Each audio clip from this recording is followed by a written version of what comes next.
प्रिय साधकों एवं शिष्यों, आज मैं आपको माँ काली का साधना व सिद्धि का स्वयं सिद्ध बंगाली मंत्र देने जा रहा हूँ। मैंने इसका एक भाग आपको पहले बता दिया था। उसका जो शेष भाग बचा था उसे मैं इस भाग में देने जा रहा हूँ। मुझे आशा है जो भी साधक इसे सीखना चाहते हैं वह इससे लाभ उठा सकते हैं, क्योंकि यह एक बहुत ही अलौकिक साधना व सिद्धि है। जो साधक एक बार इसे कर लेता है उसे जीवन में सभी शक्तियाँ अपने आप ही स्वतः ही प्राप्त हो जाती है। जो तन मन धन से एकाग्रचित होकर के आज इसकी साधना को करेगा तो वह साधक स्वयं ही देखेगा कि माता रानी किस प्रकार प्रत्यक्ष दर्शन देती है। तो साधकों, मैंने इसकी आदि विधि पहले बता दी थी। इसकी विधि न बताते हुए आपको यह विधि या तो मेरे से सीखनी होगी या तो यह विधि आप सबको जो आपका अपना गुरु है उससे सीखनी होगी। अन्यथा इस मंत्र से या इस सिद्धि से या जो भी आपको लाभ या हानि होती है उसके आप स्वयं जिम्मेदार होंगे। उस लाभ या हानि होनी अनहोनी का मैं और मेरा यूट्यूब चैनल कोई जिम्मेदारी नहीं लेता है, क्योंकि इस रुद्र अलौकिक साधना को पूर्ण गुरु के मार्गदर्शन के अलावा कोई भी शिष्य नहीं कर सकता है।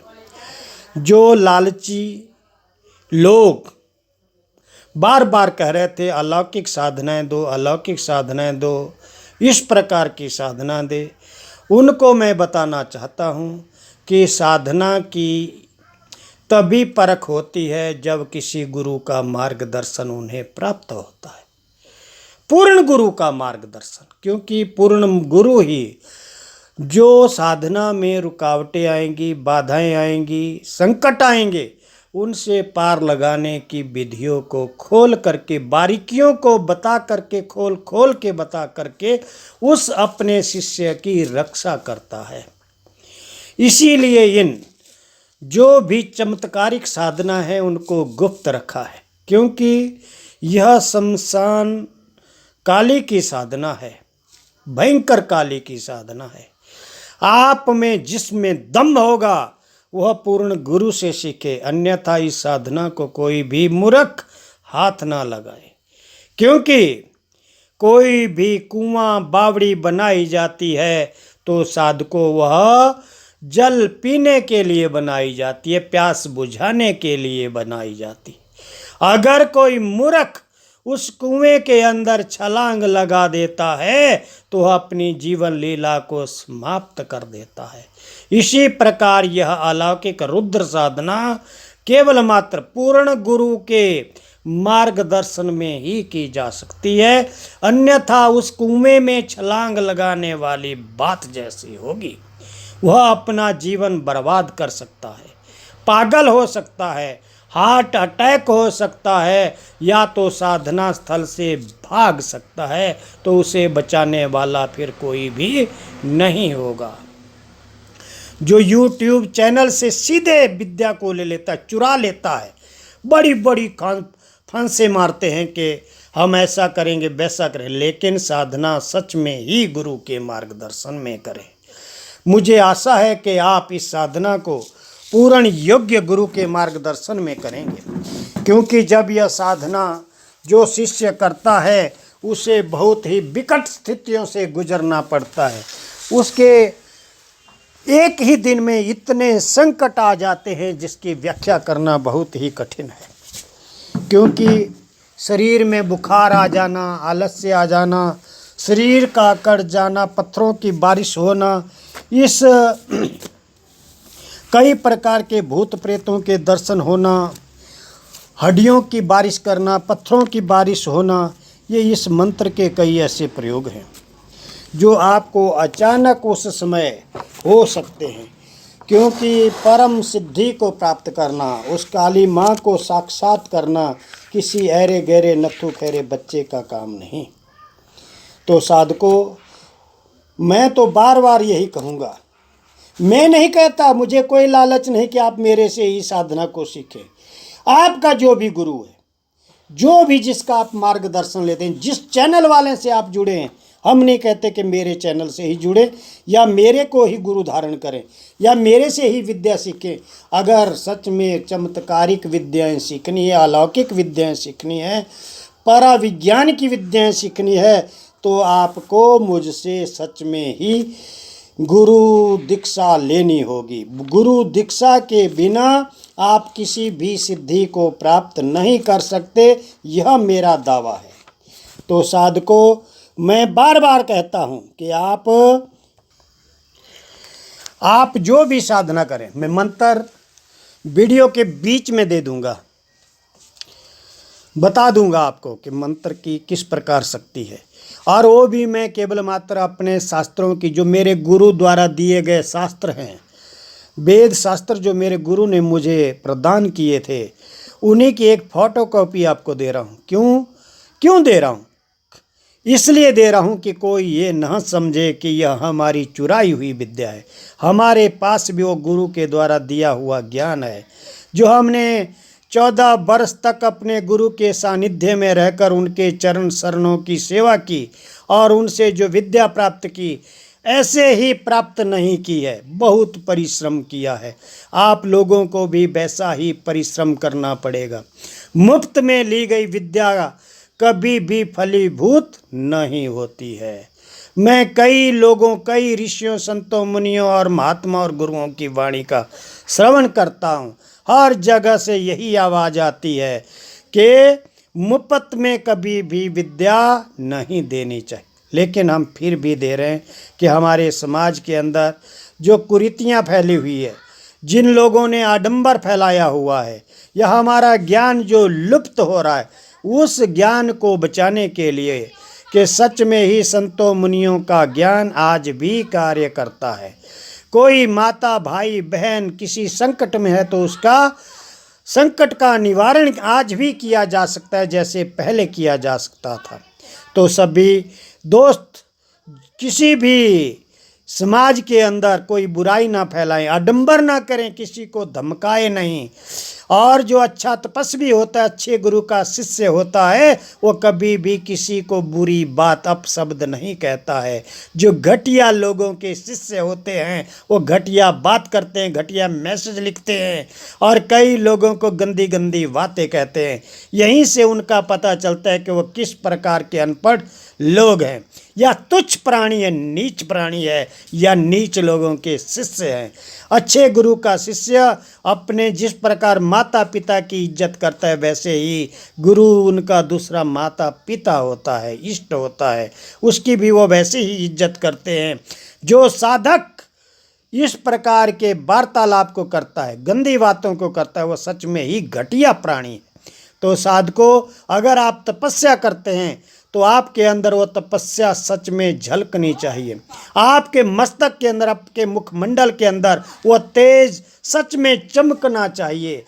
पता लगना चाहिए समाज में कि आप सच में तपस्वी हैं, सत्य वक्ता हैं। आपके अंदर वह शक्ति होनी चाहिए, सच को बोलने की शक्ति होनी चाहिए, समाज के अंदर अच्छाई करने की, समाज सेवा को करने की शक्ति होनी चाहिए। जब आदमी इन धार्मिक स्थितियों से जुड़ जाता है तो वह समाज की रक्षा के लिए, समाज की भलाई के लिए, समाज का उत्थान करने के लिए ही इन सिद्धियों का प्रयोग करता है। समाज में शांति करने के लिए, दुष्टों का ह्रास करने के लिए किसी का भी बुरा नहीं किया जा सकता, लेकिन उसको शांत करके जो है उसे एक दोस्त बनाया जा सकता है। इसीलिए इन शक्तियों का प्रयोग जो है, इनका अनुष्ठान किया जाता है, यह संत, मुनि और गुरु कहते हैं। तो मैं भी आप लोगों से यही आशा रखता हूँ, जितने मेरे शिष्य बनेंगे, जो भी साधक मेरी नज़रों में सच में योग्य शिष्य कहलाएगा, वो मैं उसे, जो मेरा दिल चाहता है, जो वो उसका आत्मा चाहता है, उसी प्रकार के ज्ञान को वह प्राप्त कर सकता है। क्योंकि मैंने अपने गुरु से सच में ही अलौकिक विद्याओं को प्राप्त किया है। ऐसा कोई चमत्कार नहीं जो दूसरे गुरु के पास है और हमारे पास नहीं है। हमने भी उन साधनाओं को पूर्ण परखा है, निरखा है, किया है, लेकिन यूट्यूब के अंदर डायरेक्ट डाल देना समाज के अंदर एक बुराई को फैलाना है। इसीलिए इन विद्याओं को गुप्त रखा गया है। अगर आपका पास एकदम लाखों करोड़ों रुपया दे दिया जाए तो आप सच में ही ऊट पटांग जैसी हरकत करेंगे, किसी का भी बेड़ा गर्क कर देंगे। तो उसी प्रकार परम शक्तियों को भी गुप्त रखा जाता है। ये वो धन दौलत है जिसको संजो करके हमारे ऋषि मुनियों ने गुप्त रखा था। तो जो योग्य गुरु हैं वो भी बिना लालच के, हमें लालच नहीं, हम कहते हैं सब्सक्राइब करो, हमारे मुख की सभी चैनलों की बात हम इसलिए कहते हैं। प्यारे साधकों, बच्चों, आप सब्सक्राइब करो, ये आपका अंदर की आत्मा कहती है हम योग्य हैं तो आप सब्सक्राइब करो। अगर हम अयोग्य हैं तो आप अपनी इच्छा अनुसार न भी कर सकते हैं। लेकिन हमारे गुरु का एक ही मार्गदर्शन है कि शिष्य हमेशा योग्य होना चाहिए, ज्ञान हमेशा योग्य व्यक्ति को ही देना चाहिए। क्योंकि शास्त्रों में लिखा है विद्या वही ब्राह्मणम अजगाम गोपाय मासे अवधिष्ठे हमस्मि। विद्या किसी योग्य शिष्य को ही देनी चाहिए। अगर यह योग्य को दे दी जाए तो यह पूरे समाज को नष्ट कर देता है। जिस प्रकार शेरनी का दूध सोने के पात्र में ही ठहरता है, उसी प्रकार परम शक्तियों का ज्ञान एक योग्य शिष्य के अंदर ही विराजमान होता है। वो एक दिन के एक घंटे में उस शक्ति को प्राप्त कर सकता है। क्योंकि जो तपस्वी होता है उसके इर्द गिर्द अष्ट सिद्धि और नवनिधियाँ अपने आप ही उसकी सेवा में रत हो जाती है। साधक का थोड़ा सा प्रयास ही उसे शक्ति को प्राप्त करा देता है, उसके दर्शन करा देता है, क्योंकि यह उसके पूर्व जन्म का फल है। लोग कहते हैं कि फूंक मार के मंत्र काम करने, लेकिन फूंक मार के तभी काम करता है अगर सच में ही वह सत्यवादी है, नियम के ऊपर चलने वाला है, गुरु का सच्चा पक्का भक्त है। अगर वो ढोंगी है, वह महीनों तपोबल कर दे लेकिन शक्ति उसे दर्शन नहीं देती है। अगर वह किसी का अनिष्ट करना चाहता है, बुरा करना चाहता है, तो अब भी शक्ति उसका काम नहीं करती है। यह शर्त या बात है। तो साधकों, मैं आपसे आशा करता हूँ जितने साधक मेरे साथ जुड़े हुए हैं वह ज़्यादा से ज़्यादा मेरे वीडियो को शेयर करें, लाइक करें, सब्सक्राइब करें, ताकि यह संतों मुनियों का गुप्त ज्ञान घर घर में फैल सके और हर लोग अपना इलाज, अपना ज्ञान सभी जो है अपने आप कर सके। जो भी साधक इसका पाठ करेगा, इस मंत्र का श्रवण करेगा या दूसरों को सुनाएगा, उसके सारे पाप नष्ट होंगे और उन्हें परम शक्ति प्राप्त होगी। मैंने मंत्र इसके अंदर दे दिया है। आप मेरे इसी YouTube के अंदर जो मैंने बनाया वीडियो, इसी के अंदर उसको आप पा सकते हैं। मैं बोल के भी पूरा मंत्र कर रहा हूँ, आप उसे पहले वीडियो में भी देखें और इसके अंदर भी इसको प्राप्त करें। आप दोनों मंत्रों को बना करके एक करके जो है सिद्धि को प्राप्त कर सकते हैं। मंत्र इस प्रकार है। काली घाटे काली माँ, पतित पावनी काली माँ, जवा फूले तुरी जले से ही जवा फूल में सिया बेड़ाए देवी रनुर्बले, यही होत करी वजह होई बेताई काली धर्मे, बले का हार आगे राठे काली का चंडेर आसे। मंत्र इस प्रकार था। जो भी इस मंत्र को सुनेगा, सुनाएगा, श्रवण करेगा, उसे माता की कृपा स्वतः ही हो जाएगी। और मंत्र इसके अंदर मैंने लिख कर के भी डाल दिया है। आप ज़्यादा से ज़्यादा इसको सीखें और पूरे गुरु के माध्यम से सीखें, या तो मेरे से गुरु दीक्षा लें, तभी इस मंत्र को करें। तो साधकों, यहीं पर मैं इस वीडियो को समाप्त करता हूँ। जय माँ भद्रकाली, जय बंगाल खंड की काली, जय बाबा महाकाल, हर हर महादेव, जय गुरु गोरखनाथ, आदेश आदेश आदेश। मैंने साधकों इस माँ काली की विधि को गुप्त रखा है। यह विधि आपको मेरे से ही प्राप्त करनी होगी या आपको किसी योग्य गुरु के मार्गदर्शन में ही यह विधि जाननी होगी, अन्यथा आप लाभ हानि के खुद जिम्मेदार होंगे। क्योंकि आप अगर बिना विधि के इस प्रयोग को करेंगे तो आपको नुकसान हो सकता है। इसलिए जो मंत्र मैंने इसमें दिया, यह पहले भाग का जो शेष भाग है वो है, इसका मैंने दूसरा भाग यह बनाया है। आप दोनों भाग को मिलाकर के पहले वाले वीडियो को भी देखें और इसको भी देखें, और अपने अगर सीखना चाहते तो अपने गुरु के मार्गदर्शन में इस सिद्धि को कर सकते हैं।